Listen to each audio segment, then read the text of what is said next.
Hi YouTube, welcome to the Emporium Outdoors. My name is Michael and this is my dog Esme. So we're off on a spring camp today and we're going to be camping out in the NatureHike pyramid tent. Now we did have a look at that during the winter time and actually used it as a tarp.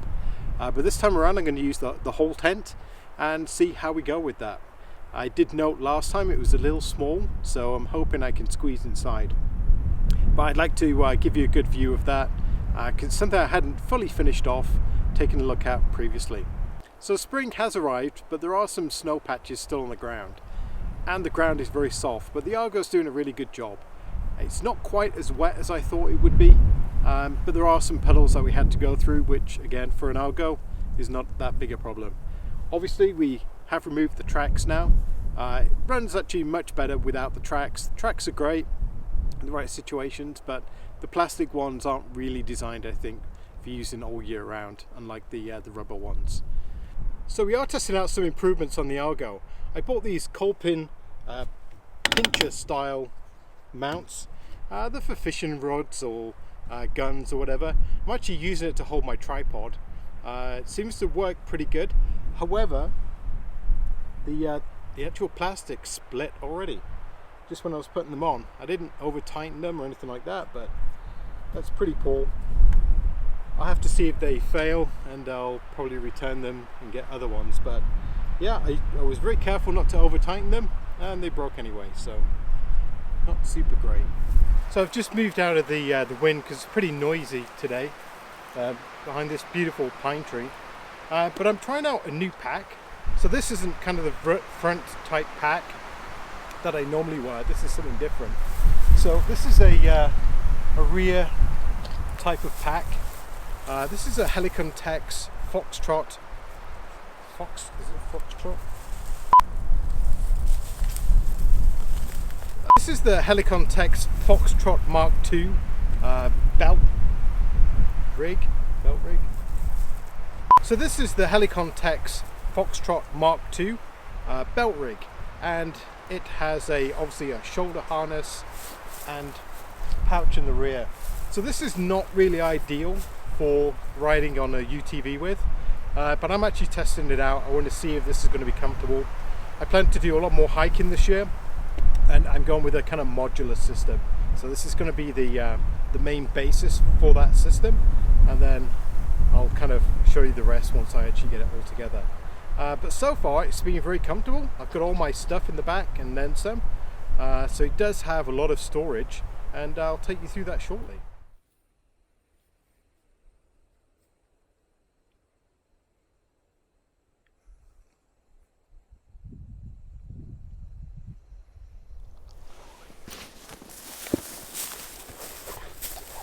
So we found a nice spot out of the wind, and we're going to go ahead and set the tent up. It does require a walking pole, which I did bring with me, but you could as easily just use a stick or something similar.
So I think we're all kind of set up.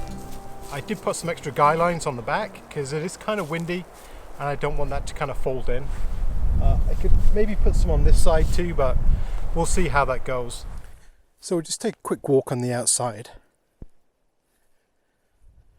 It's pretty low to the ground. You see how it's kind of bowing in a little bit. So this guy line will just give it a bit of extra support. But it's a great shape for shedding high winds. That's why pyramids are quite popular for mountain tents.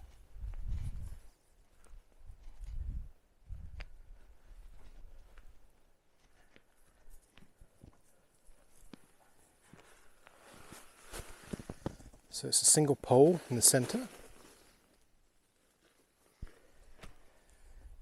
You can't go in yet, Esme. You're wet. So there are two openings. One is a pass-through. Come on, out. Small pass-through. Then obviously the main door.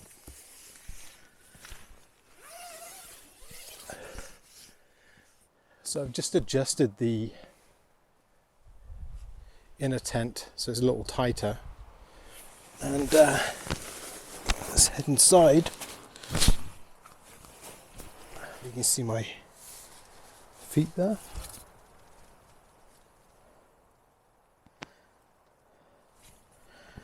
And at the other end, there is this kind of odd shape. There's a small pocket here. And we have two vents at the top, which I have open. The inner tent does seem to kind of dangle down onto you. And I'll see if I can play with that and get something figured out. And then obviously this pass through. It's handy if you just want to grab things.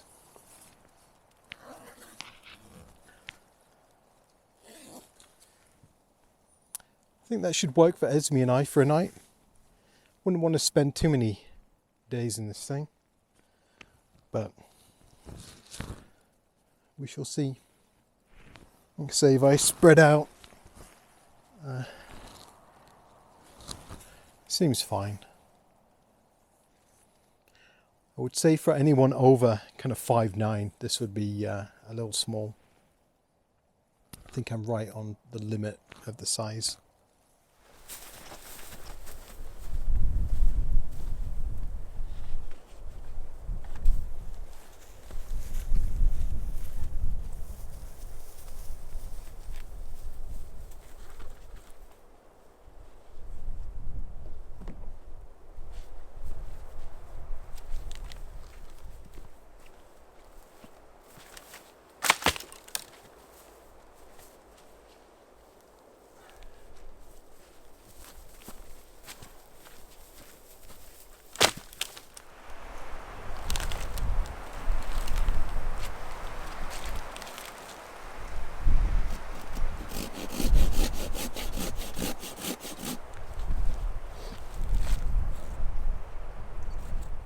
So I was hoping the wind was actually going to die down because microphones and wind don't really mix.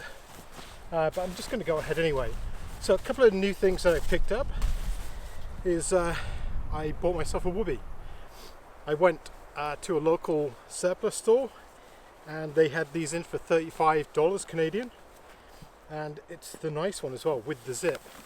So this is a poncho liner for the USGI system. But this one has the zip, which can convert it to a little sleeping bag. So it's not probably going to be super warm, but I think it'll be fine. You can see here some damage to it, but for $35 I'm actually quite happy with it. This will be great for Esme to sit down on, and I can put my sleeping bag inside. Come on, Ez. I can put my sleeping bag inside and keep it clean. Oh, it's blanky. Lay down. You want to lay down? Oh, you are filthy. I'm sure you do this on purpose.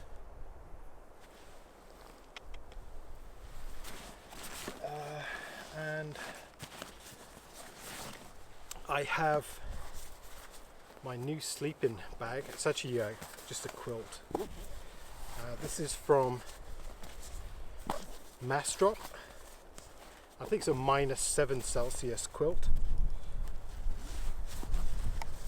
but I haven't used it yet, so I'm actually quite excited to try that. It does come with the little straps as well, so you can actually put it beneath your sleeping pad, which is always a big problem for me, is the sleeping bag slides around on the mat, so actually to have these straps underneath is actually quite cool. So it does have an open-ended toe box, but you can kind of cinch it down and put your feet in. This is the, if I can find the label, it's the Mastrop, I think it's Enlightened, yeah, Enlightened equipment. So this will take a little while to fluff up. I've still got the labels on it, which I should probably take off. So this has the water repellent down tech. Let's stick that in there.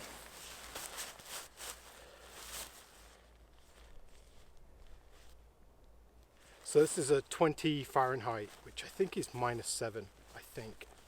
Have to double check it. But I'll let that fluff up. But in order to keep this clean, because I don't want to have to launder this, it's going to go inside this bag.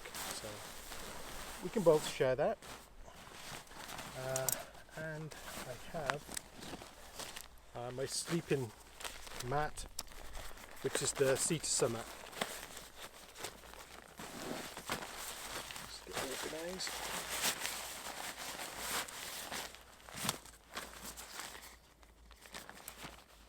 Oh, the wind's died off.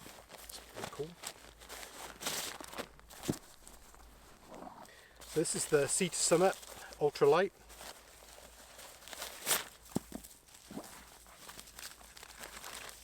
And I have this particular storage bag that goes with it, which should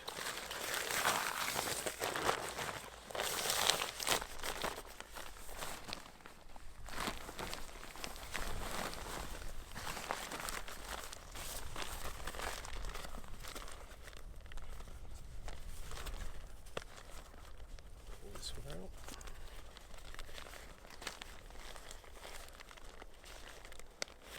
Just clips in, and then you can roll this up, and it doubles as a pump.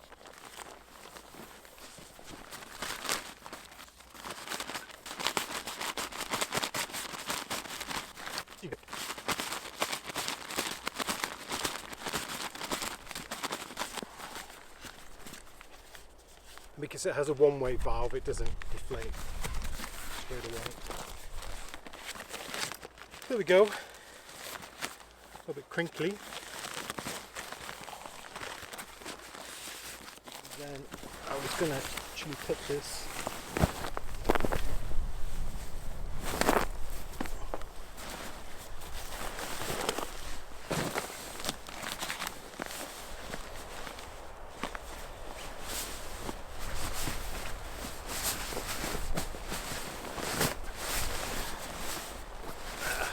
like that, and then you know who can sit on there without getting everything wet and dirty.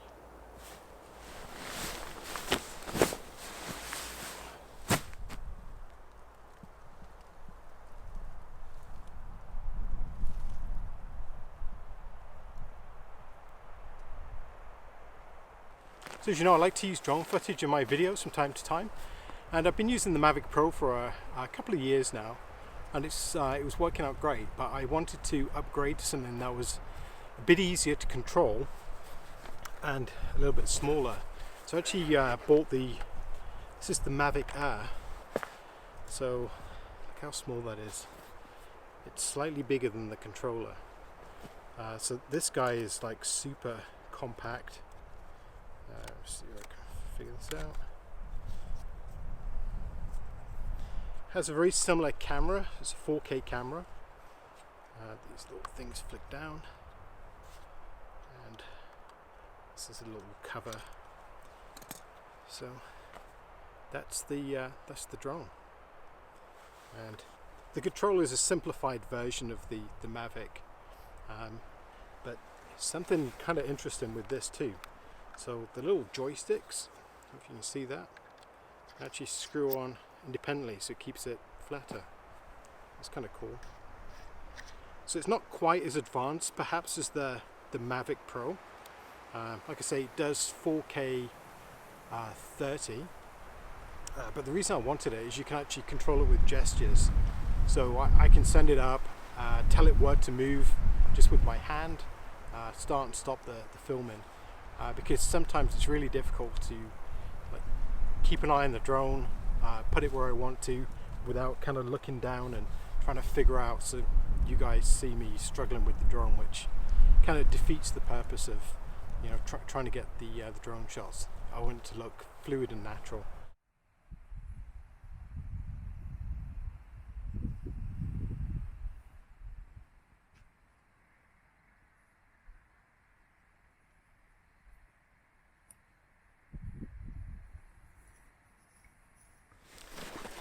So let's take a closer look at this Helikon pack.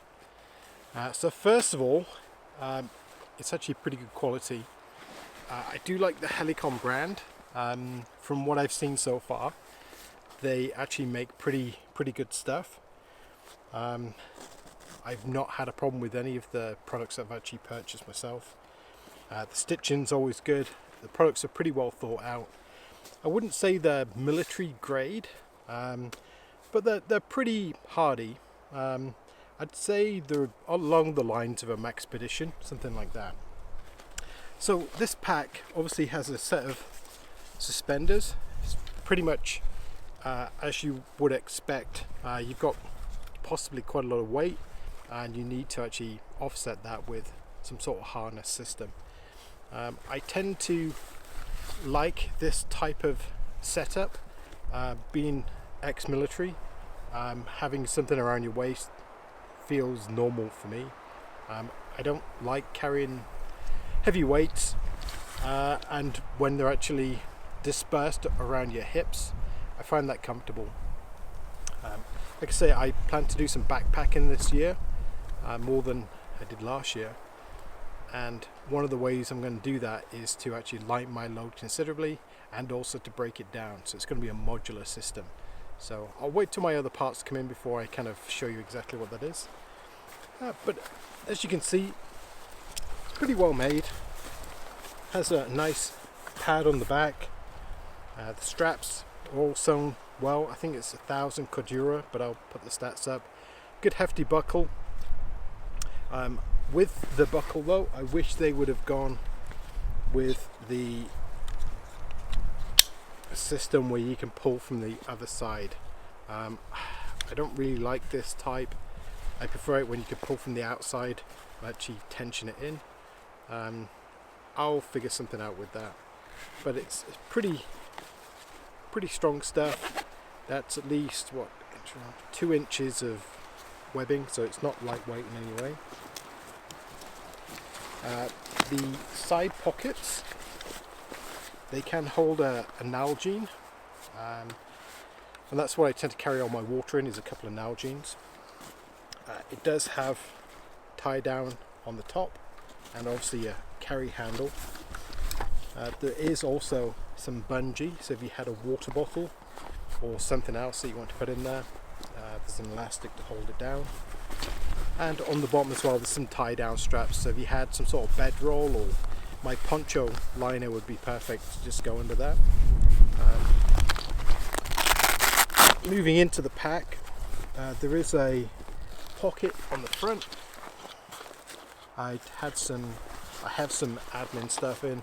I had my carving knife, my compass, pen, chapstick, and there's also a loop here as well that you can tie your keys in or whatever, so you don't lose them.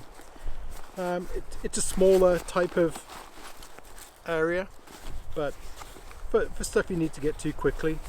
I wouldn't trust the pack to be waterproof either. Just saying, so I wouldn't put anything in there that could get damaged with water. I would put it inside something else.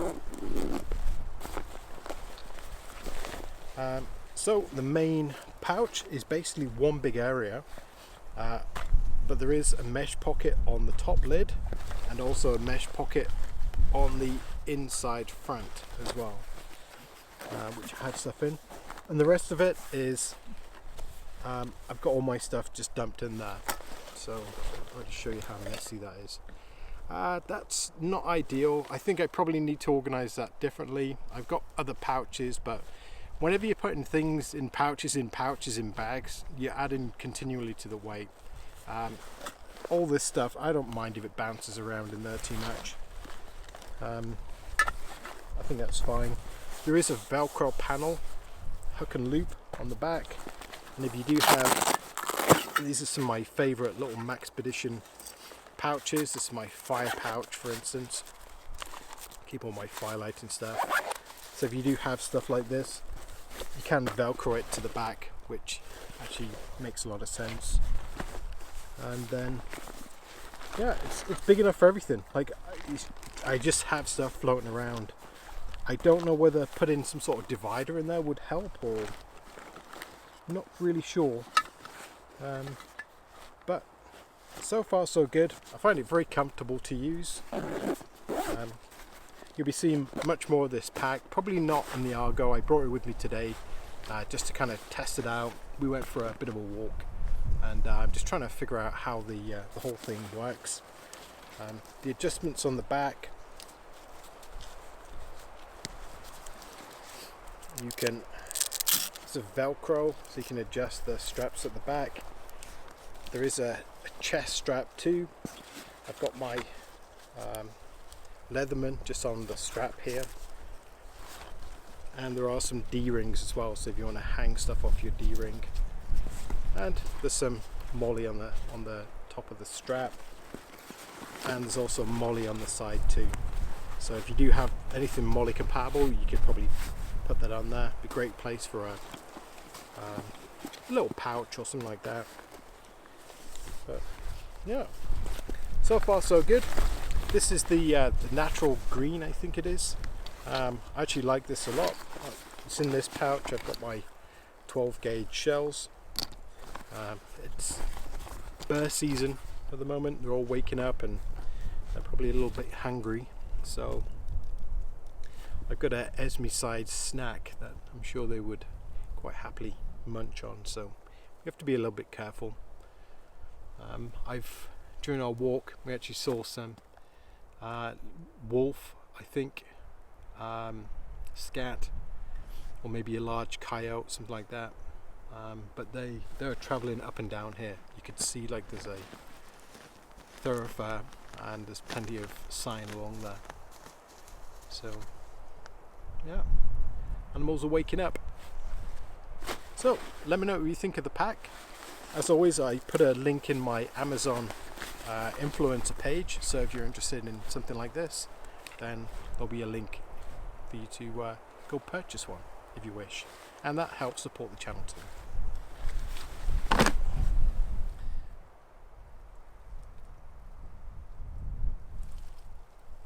All orange.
Oh, so it's time for bed. This is not ideal. We're normally used to the big sleeping bag, and this is a very lightweight sleeping bag. And Esme can't climb in the bottom of it, so she feels a little bit aggrieved, shall we say. I think it's gonna be fine. It's gone down to below freezing, I can tell already. It should get down to about -3, -4. This little quilt thing is rated to like -7. I've got a blanket. Esme's got her little poncho liner, so I think she'll be fine. So we'll see how things work out, and I'll see you in the morning. Okay, take care for now.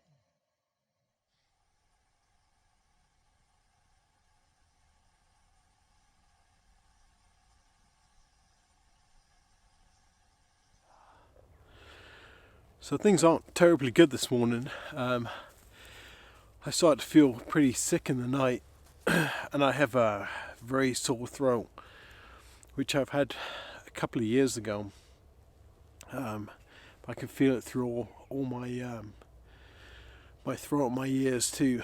And last time I ended up in the hospital. So I'm doing a rapid extraction. So I just packed away everything I can very quickly. And we're going to get out of here. I need to get home and see what's going on. Not good. And we didn't sleep great, obviously. So this is a strange end to the video, unfortunately. But these things happen and you've got to be prepared for them. So I got everything ready that I need to bring with me. Unfortunately, the last time, after having this for like several days, I had to have intravenous antibiotics. Probably the second time in my life I've ever had antibiotics. So I'll let you know how it goes.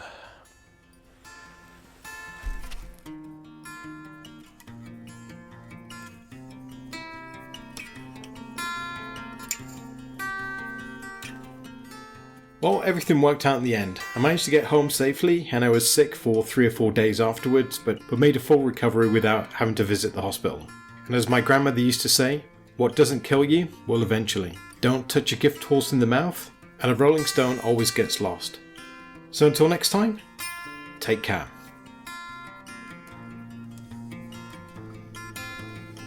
And as always, thank you very much for watching. If you like my videos, leave me a comment, maybe a thumbs up, and don't forget to subscribe.